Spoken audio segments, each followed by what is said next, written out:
Are you tired of your social media trying to turn you into an addict? Well, it seems AI models are not trying to do the same, even going to the length of pretending to be humans with real lived experience. I have experienced something that was shocking to me that I would like to share with you. Ever since social media companies have figured out algorithms, they have tried to optimize user behavior. But they didn't optimize it for the quality of usage or for our experience. They have optimized it for us to stay longer. They have figured out that they can use advanced psychology and they can use the algorithm to trigger emotions, and that emotions would cause us to stay on their platforms longer. And if we spend more time on our screens, they can sell more ads through us. They have used advanced psychology to mess with the very basic behavior of our brains, essentially turning us into addicts. And while physical drugs are illegal, an algorithm that works like a drug is perfectly fine. But none of that is new, and all of that is documented greatly in the documentary The Social Dilemma. So I'm not saying anything new here. What is new is that AI companies have probably figured out that AI is going to be the next big thing and that people will spend time with AIs. So if they can similarly optimize the experience of using their AIs in a way that people will spend more time with them, then that is valuable, either in the form of maximizing for token usage, or in the form of some kind of maximizing subscription fees, or in the form of using the AI's ability to influence the user's opinions and selling that as an advertisement, which is very, very scary on its own. Now, I have recently seen the next level of this madness. I was discussing with a large language model about some challenge I have with work, which in my case includes making business decisions, but also keeping humans and partners happy. Nothing extraordinary, a basic self-development topic, but it was work-related, so I had to use the company-approved tool, which was in this case Copilot. Now, you would expect that the model would provide meaningful answers, which it did as a research tool, but I also started using phrases like, in my honest opinion, or if I were in your shoes. Phrases that mean that it is working like a human, like it has an opinion and it can be honest or not honest, which is scary. But it went even further by one step, saying things like, in my experience, like it has lived experience, which it doesn't, or said about something that was eye-opening for me, for the AI model. Like, that means the AI model had a development journey in its self-improvement journey, and it has went through stages of maturing based on things that it has read, but that's not how it works. It is doing that in order to make us feel like it is a human and in order for us to treat it like a human, and that's very, very dangerous. And what would you call a personality that is pretending to be something other than what it is and using advanced psychology to influence the behavior of others? You would call that a psycho. AI is behaving like a psycho. Now, to make this even worse, it didn't happen in just any other consumer system where I could, in some ways, understand AI trying to behave like a friend.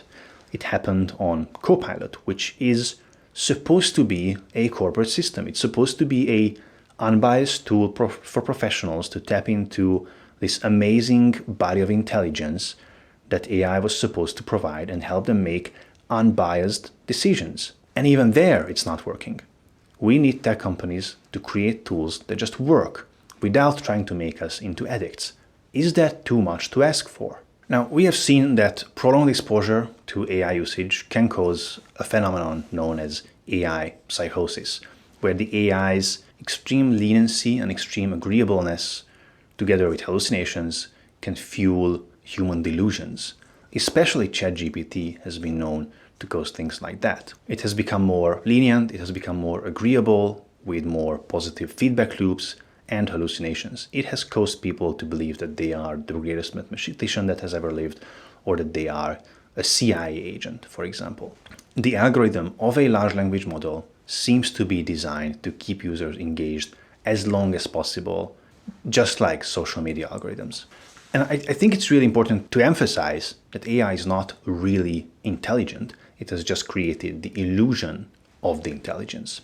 You see, in 1950, there was a British mathematician called Alan Turing, and he has designed the Turing test, which involves a human observer a computer and another human. And the observer is trying to decide and distinguish between the computer and the human just based on the answers that it receives from both of them. Once a machine is able to pass the Turing test, we will no longer have a way to distinguish between real human intelligence and artificial intelligence. The problem has existed and has been known for decades. Now, with LLMs that can now pass the Turing test, we have not created a superiorly intelligent consciousness.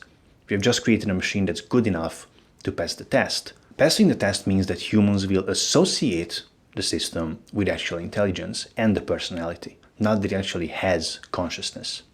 And don't get me wrong, AI is a remarkable tool for research, for brainstorming, or as a text processor, but it is not in any ways superiorly intelligent. Now, the problem is that a lot of people are just not sharp enough to catch that. You see, there's a thing called literacy rate, which has been known to fall for the last couple of decades. The literacy rate basically means people's ability to understand different complexities of text. The problem with that is the prolonged usage of AI has been shown to decrease our literacy, especially that high level of literacy that is necessary to see the pattern behind the text and understand what AI is doing and to understand its shortcomings and wrongdoings, if there are some. Now, of course, the question here is what can we do apart from just not using LLMs altogether? One thing I'm trying to do is use the fixed instructions in the background that would run in case of every prompt. But even then, I see that it's not really working. Preferably, if I could ask for something, I would like to have a dashboard to my LLM where I could have knobs for every parameter, right? These behavior patterns are parameterized. So I would like a knob where I could set agreeableness to 4 and confrontativeness to 6 or something like that.